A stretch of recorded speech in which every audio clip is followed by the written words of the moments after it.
everyone and welcome back to my channel. My name is Christy and I am a second year PhD student in English literature, and today's video is going to be my January wrap up. So this is all the books that I read in the month of January. This is my first month. Technically February is actually my second year marker of when I officially started my PhD, but I've been looking at it as January being that first year in my second the first month in my second year.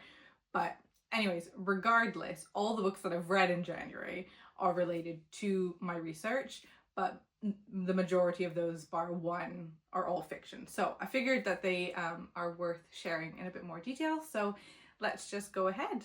The first book I want to mention is actually the non-fiction that I read this month, and that is the book titled Philosophy of the Home, Domestic Space and Happiness by Emanuele.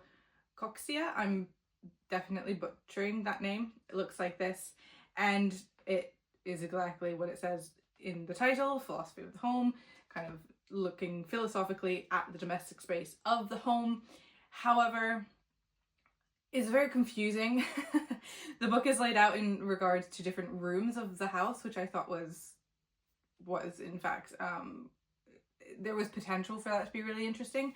However, the actual execution I felt was lacking, ironically enough, more in-depth insight. I felt like this book really spoke to a privileged idea of the home, and obviously the author is a man and he is talking about existing in more of a kind of fluid context in terms of he's moving constantly all the time and has throughout his entire life, opposed to somebody who maybe hasn't moved as often or further, like in regards to geographically, like moving abroad or anything like that.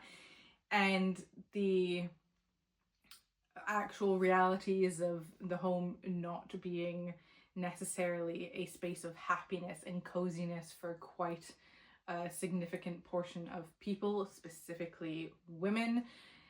In a UN report recently, it was noted that home is actually the most dangerous place for women. So this idea of the domestic and happiness being crucial to this philosophical idea of the home makes this book a bit problematic. I don't think it's horrifically problematic, but I just think it lacks insight. And if you're going to call something philosophy of the home, I want to have more in-depth thinking that I can engage with, rather than very surface level, superficial ideologies.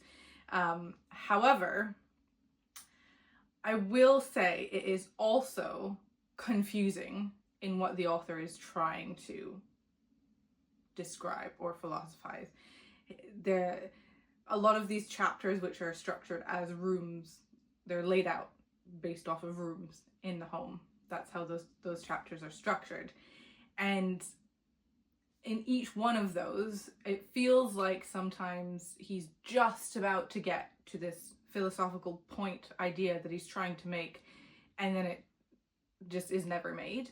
And so there's a lot of build up without actually having any kind of insightful results. So I don't really recommend it, but it is also a book that I have said to somebody who I know in my life and said, can you please read this, because they've studied philosophy before. Can you please read this? And then I can talk to somebody about it to try and unravel exactly what's trying to be portrayed within this book. But ultimately, I don't think I would recommend it. But then now we're all into fiction. Everything else I read is fiction, and everything else is pretty much climate fiction, or climate change as a core element or theme within these narratives. But I want to speak first about the first one I picked up, which is J.G. Ballard's The Drowned World. This is canologically the kind of origins of the typical structure and narrative of cli-fi that we in the West have engaged with, like that Hollywood dystopian idea of cli-fi. And so one, I disagree with that because this is not the first instance of climate fiction. I would definitely argue that The Last Man by Mary Shelley is actually the origin root of this kind of dystopian narrative that specifically speaks to a changing climate and the phenomena that come from that. But this is what most people argue is the origins of the genre, sci-fi as a genre, rather than necessarily a thematic mode or trope or anything like that. And I understand why, but this is a terrible book. It is terrible in terms of how the female character is described. She's constantly being referred to as like snakish or cattish, and I mean, it's interesting from the point of view in terms of my research that looks at these kind of texts through an ecofeminist lens. But oh my goodness, it was just really irritating, and it's very problematic in the fact that it's just blatantly racist. And I 100% would not recommend this for people to read for pleasure. I think, again, the problematic aspect alone is enough to, like, I would have DNF'd this if I wasn't reading it for the purpose of my research, because this is an old copy as well. I know that there's newer prints that have come out of this book, so I'm interested in looking through those and seeing whether or not there has been changes to the writing, especially in terms of the vocabulary used, because I don't see how that could be reprinted in like good consciousness today. So I'm assuming that there are some adjustments, but I don't know. This is the only copy that I have read, and this is one that was published back in, it was reissued in 1992. That's the year I was born, so almost well, could be, depending on what month it is, that it was reissued in, basically 33 years. So I don't know, I'm still surprised by that date, but this was first written and published in 1963, so that contextually gives you an idea. But yes, I mean, I've tabbed it a lot because I need to, but I don't recommend this book. There are so many better options out there now. If you're interested in the origins of the genre, fine, but yeah, I wouldn't recommend it. Now, moving on to books that I would recommend, because I have read some absolute gems this month as well, and these ones were just such a joy to read. So the first up is The Fish by Joanne Stubbs. I gave this, I think, 4 stars. It's kind of between a 3.5 and 4 stars, but actually no, I agree with myself in saying 4 stars, because the nuance of this, the subtleness in it, despite the weird speculative imaginings that are brought up in terms of the climate change phenomena that is occurring in this text, despite that, the actual experiences of the characters are very subtle. The effects may feel momentous, but they're also reacted in a very real way by the characters.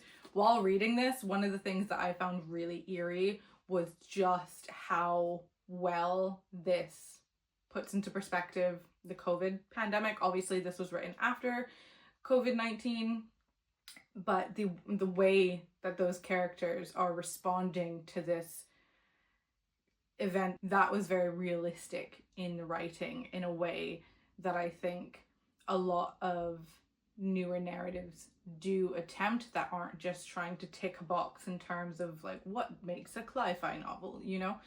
So yes, this book is essentially it is very weird, but actually I really enjoyed it. So you follow 3 characters in 3 geographical locations. So you have Kathy and her wife Effie that are in Cornwall.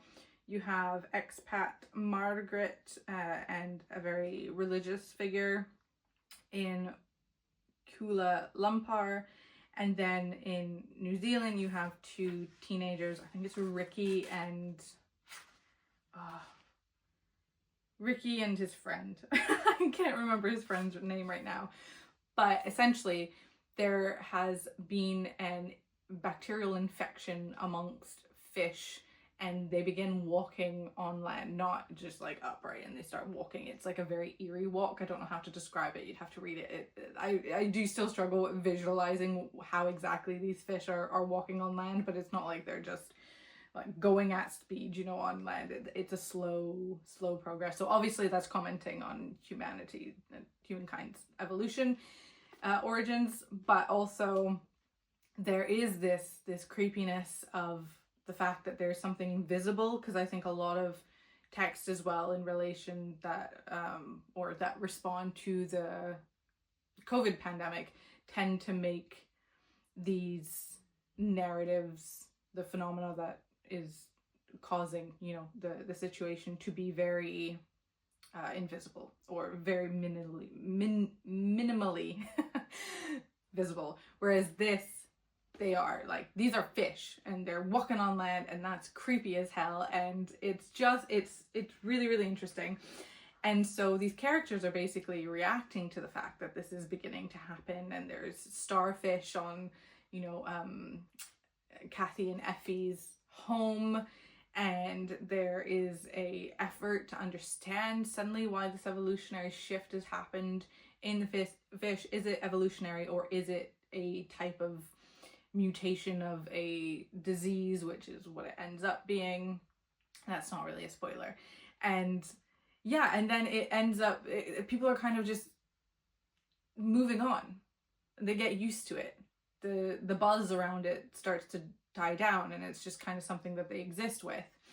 But then it starts happening where a fish might get stepped on or something like that, and it bites a human, and then a human is humans become much more susceptible to falling ill and dying because of these fish that are suddenly walking everywhere and become this kind of threatening thing. And then it's about this like growing fear and anxiety that builds to a final event, which I am going to say some things here which are spoilers, so skip ahead in the video if you don't want any spoilers.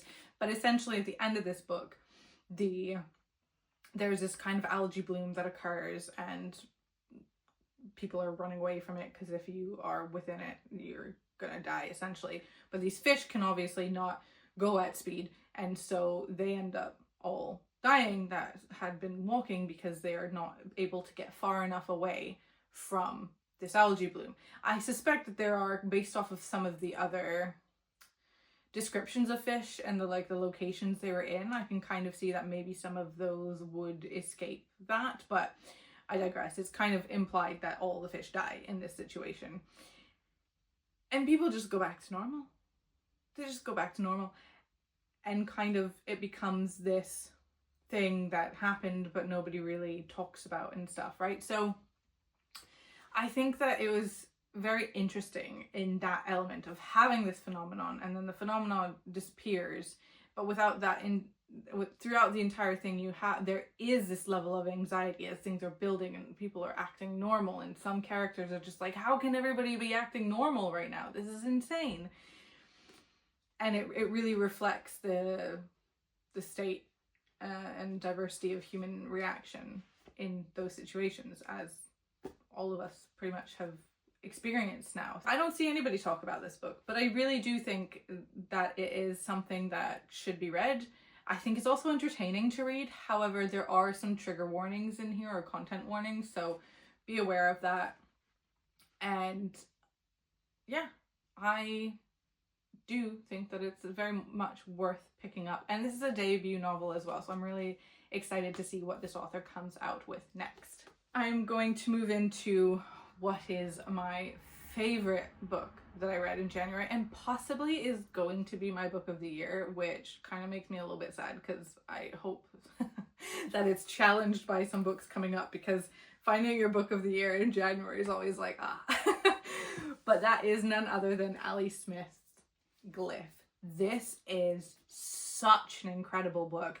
It's definitely not for everyone, I think, because it is very experimental in relation to connecting storytelling and linguistics and meaning with wider philosophy, specifically Derrida's ontology, with the revenant and arrivant, or revenir and arrivant, I think.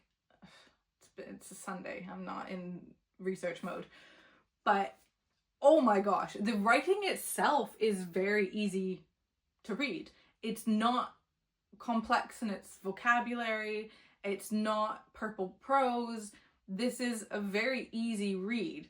However, the subject matter is so important. It's a climate fiction narrative, but also specifically speaking to the fear and push of the other. So pushing back on the other, specifically immigrants within this world, and how capitalism is playing a role in that as well.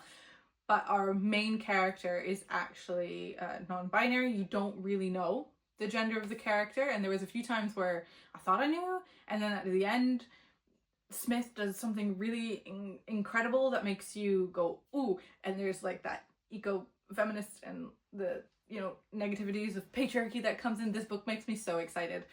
But the characters essentially are running away from this red line that government officials essentially are putting around people's houses once they've been notified from other people within their community that they are immigrants. That's essentially the context of this book. It starts off with these people's homes being outlined, and then they start running from that, and eventually these two siblings end up being together without any kind of adult there, and they're trying to continue to outrun this circle this line of red paint, as well as also trying to find a sense of community and safety. But the perspective of the sibling as well, who is a younger sibling, I thought was so well done. This is also the first in a duology, so the second book in this series is called Gliff, but it's spelled Glyph, so like a hieroglyph, right? And basically this is an experimental piece. I don't think that it can really fit in any genre. I definitely see the dystopian element, obviously, and it's speculative fiction, but it is one of those hard to place books, in my opinion, because of everything that it does. This is honestly a masterpiece, and I don't think that everybody would agree with that, because the reason I call it a masterpiece is because of just the wonders of thinking and engaging with the process of thinking that absolutely blows my mind, because she does it so wonderfully that it's not so subtle. Like, some of this is very much in your face. If you've read Derrida's Hauntology once, you'll know. Like, as soon as you get to it, you're like, oh, okay, this is where we're going. But there aren't ghosts or anything like that in this text, and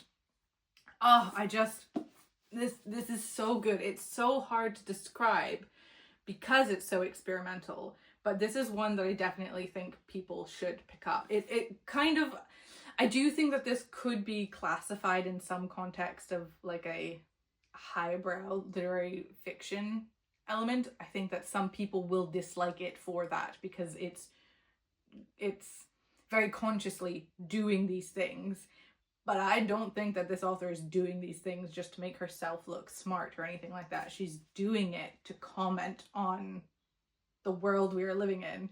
And it is so, so good. So if you listen to one book recommendation out of this video, definitely pick this one up. And we will see where it lies on the list at the end of the year. But I suspect it's going to be in the, if not the top book of the year, it'll be within the top 3 most definitely. So really love this. The only thing that I hate and it has nothing to do with the content of the book itself, but it's actually like the physical book.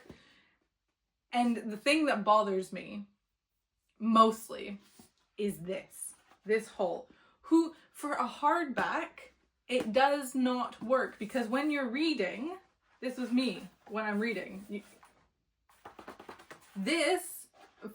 doesn't feel right. It does not feel okay. I hated it. It really bugged me. There were times where I was just reading it like this because I couldn't stand the texture.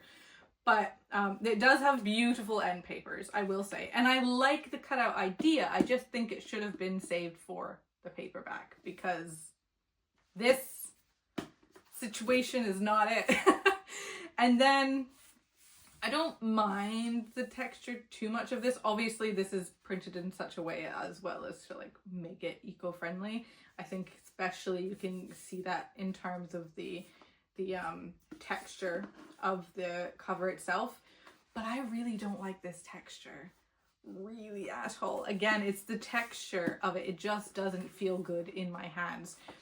Easily enough, I could just pop a different book cover or whatever, any kind of sleeve that I have over it, and that would be fine. But the whole I cannot forgive, it makes no sense for what people know as the feeling of the reading experience. Like it just, I don't like that. But I still give this book 5 stars because it's still a great design, and I definitely understand the reasoning for it and why, and it's a very much a subjective, like, ooh, texture bothers me. That's all on me. So it's definitely still a 5-star read, and I don't include the design of the book in relation to my star ratings. I only ever do that, like, I only ever rate a book based off of the actual story itself. So anyways, then we have another fantastic read, and that is Mother C by Lorraine Wilson. This follows 2 characters, and I've already forgotten their name. This is why I need to take notes when I read, because I forget everything immediately. So there's Cece and Kit. Essentially, Cece lives on an island, and she is part of the community who is indigenous to that island. Their community is under threat due to climate change and rising sea levels, but also in relation to susceptibility to disease. And this is something that there has been a mutation within the community that basically ends up resulting in babies being sick almost as soon as they are born, or in womb. Then when they are born, they only tend to survive a few days before dying. So this community is, their population is slowly dying away, because also the fertility is not actually the fertility that's the problem, it's the mutation of the disease that is this issue. And so Cece, this is not a spoiler because it happens right at the beginning of the book, her husband passes away while on a fishing voyage within the community, and she has just recently discovered that she is pregnant with their child. So obviously, in the context of knowing that most of these children die, that is not something that is very much welcomed initially by her, and she feels very conflicting emotions around this, specifically because her best friend is at the very end of her pregnancy and is about to give birth. And that friendship in particular is such a beautiful friendship, but also so heartbreaking. But I won't say anything about that because I don't want to spoil this for anybody. But essentially, there is a commercial interest in this island for mining resources, etc. So there's the government officials, the Home Office, whatever, who end up going to the island to communicate with the community, the islanders, by talking through a climate change plan that they had already put in place, and basically saying, like, you need to go now kind of thing. It's not safe for you here anymore, when that's not true. They're pushing it in terms of it'll eventually happen, so they might as well just do it now, and then we can actually get some resources from this island as well, completely ignoring the sacred aspect of the island to these peoples too. But then also they come with doctors in relation to Manon, who is the friend of Cece, who is towards the end of her pregnancy, in hopes that they can help save this child, but there's still a lot of fear and anxiety between the islanders and the outsiders in relation to how much they can trust, what they really want, etc. And this obviously, this feeling of being very much rooted to a place, and the entire kind of community identity in terms of the locality and how they respond to those who leave the community too, because they do go out off the island for their school education, etc. So there is that contact, is not completely isolated from the rest of the communities, etc. But they very much are isolated to a significant extent. And also there is that notion of, well, our interaction here is what's really wrong and we do need to be more isolated. And so this book is very interesting because at first I was a little bit concerned of how exactly this will end up coming to fruition in a way that isn't problematic, essentially. But I do think that the author handles this with a brilliant sensitivity and nuance, and clearly she is an ex-conservationist and has been a part of these kind of communications with people. And so I think that that definitely shows in her sensitivities to approaching this topic. I will say this book is not an easy read, and I do wish that it had a trigger warning just at the very beginning, just content warning, because I struggled throughout the first half of this book. Basically every chapter was making me cry, because you have Cece and their community and this fear and anxiety regarding pregnancy specifically, but then also the other point of view we get in the book is actually a teenage boy who has come from a very privileged life in terms of a family of wealth, but also is a very lost and hurting individual who had attempted to unalive himself and essentially is sent with his uncle on this voyage. It's very difficult because it's obvious it's done in terms of giving him an opportunity to heal, essentially, but it's also very much explicitly noted that this was done in an effort to basically pawn him off and let him sort himself out before going back to the life that his family wants him to lead.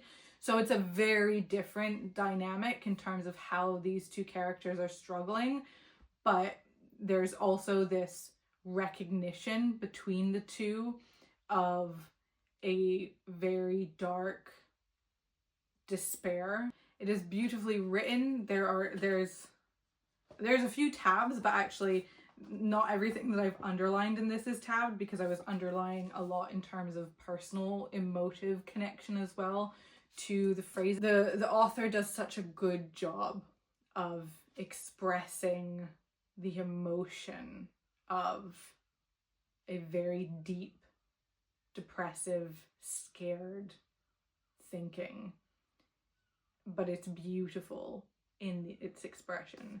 So I would recommend this book, but I would approach it with caution, and I would just say to look at those warnings, especially if the subject matter of pregnancy, miscarriage, or unaliving is something that is very sensitive for you or difficult for you, then probably I would say to steer clear of this book for a little while. This was just so beautifully written and was very nearly a 5-star read for me, but it ended up being a 4.5. There were just elements still in here that I had questions left that I was wondering about, and so I gave it 4.5.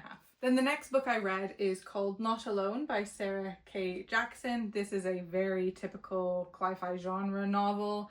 However, we are following a young mum who is the main character, Katie, with her young boy, Harry. This is set 5 years after a climate phenomenon has occurred in which increasing numbers of storms have resulted in microplastics over the ocean being blown over continents, and then further storms expanding that and basically covering the entire world with microplastics that are in the air and in dust. It's everywhere, so it's unsafe to breathe, and everybody dies basically within the first 2 months of the first year, if not immediately after that initial storm that blows the microplastics in.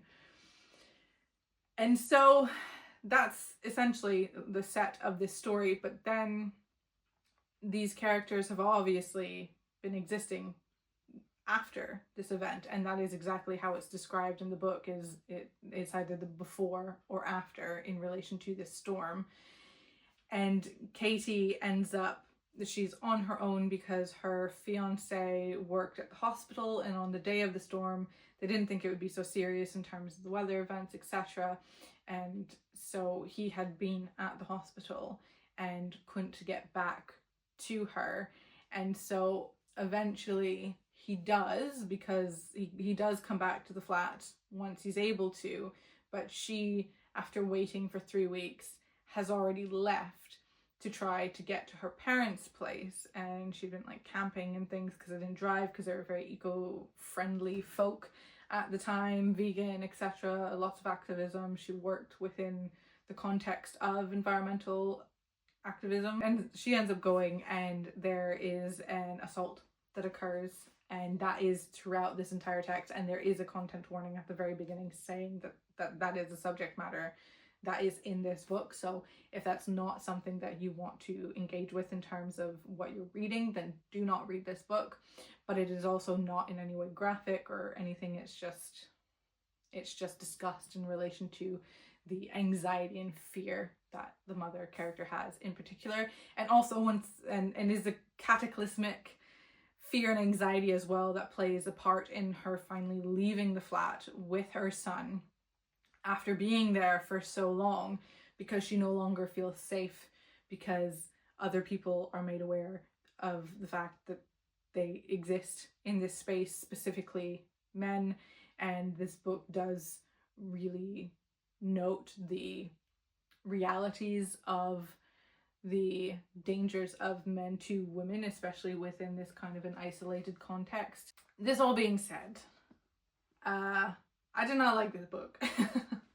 There's so much where it could have been brilliant, and there are so many important themes that this is discussing, but overall I felt like this didn't actually explore anything new. About, I'd say, almost 200, at least 150 pages too long. Does not need to be this long. It took off half a star to bring it down from 2 to 1.5, because there's a bit in the ending which I thought was a bit problematic, and it kind of notes that is a, you know, it's not a really thoughtful thing to say in the context of Katie's life, but then at the same time it's clearly still meant to be like the author is kind of saying that in a roundabout way. So it wasn't needed. It just didn't need to be in the novel at all, and it wouldn't have felt so kind of when I read it. But anyways, I digress. I'm trying to like say things without spoiling anything. This is another person who is a conservationist and has then had this as her debut book, and this really felt like somebody who is very passionate, cares about the topic of climate change and environmentalism, but then has decided to write a book in terms of expressing and communicating those fears and anxieties and grief around what we are doing and what is happening to the planet, but that they've basically just looked at a checklist of like what makes a book a quote-unquote sci-fi novel. And so that, I think, is where it let me down. I just want more. Like this isn't anything new. I enjoy looking at climate fiction narratives that challenge this particular status quo of the narrative. So I think that's why I disliked it. But it might be something that other people enjoy for sure. Those are all of the books that I read in January, and I think that it was a good reading month. There are definitely some highs and some lows, but the highs were really good. Gliff, perfect, wonderful. Can't wait to dive into that book more. But I will also mention one book that I'm halfway through it, so I figured I'd mention it because I think I would have finished it as well in January had it not been for the fact that I wasn't enjoying reading Not Alone, so it took me longer than necessary. But that book is none other than The Castle of Otranto by Horace Walpole. This is actually a novella. It's less than 100 pages. There's 3 different stories in this edition here, but I'm just reading The Castle of Otranto at the moment. And The Castle of Otranto is the chronological origin text of the Gothic genre, and it's described as such by the author. Again, it's Gothic novella more than Gothic novel, but I'm being very nitpicky there. It is the launch of the Gothic genre, and it is so good. It's so readable. The writing is beautiful. There is that element of terror and anxiety. It keeps you on your toes. You just, honestly, I would recommend reading it in one sitting because that's the best way to consume it, especially as it's so short. It's meant to keep that anxiety and tension up and that momentum going to push you forward and compel you to read it in one sitting. However, I didn't do that because I have a million things that I need to read, but also this was a reread for me. However, I realized that approaching it now, because the first time I read it was for my Gothic master's course, and I didn't really get a lot of it when I first read it. It's so funny now. It's got a giant helmet that crushes a prince. It's got a giant suit of armor. There's a princess fleeing the castle because, okay, I'll give you some information about it, but I won't say too much because it is so short. But obviously it's Gothic. It's set in a castle. There is a young prince who is quite weak and ill frequently, but he's the only heir to this king, and essentially he is going to be married to this princess, and on the day that they're meant to be married, he dies because a giant helmet falls and crushes him. It's so funny. And then there's this one guy who gets blamed and saying he's like a magician, and they put him in the helmet. Be like, basically, you can starve. If you're a magician, you can just conjure up your food. It's so weird.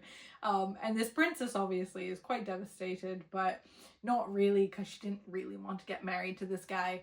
And the sister of the prince is distraught because she's obviously lost her brother. Her mother's distraught because she's lost a son. The king is not really distraught because he decides that he's gonna marry the princess that was supposed to marry his son.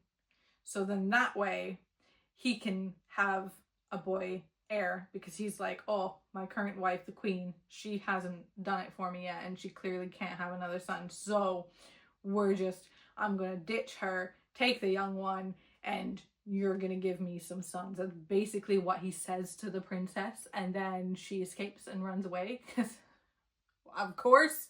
So she's fleeing through this castle, trying to get out and into safety and away from this gross perverted man who just wants to marry her. She's distraught. The queen doesn't really know what's happening, but she's totally loyal to her king. So she's like, don't even tell me what's going on, to the monk who comes to say like, hey, we've got a princess over here, but like, I'm not giving her up to you.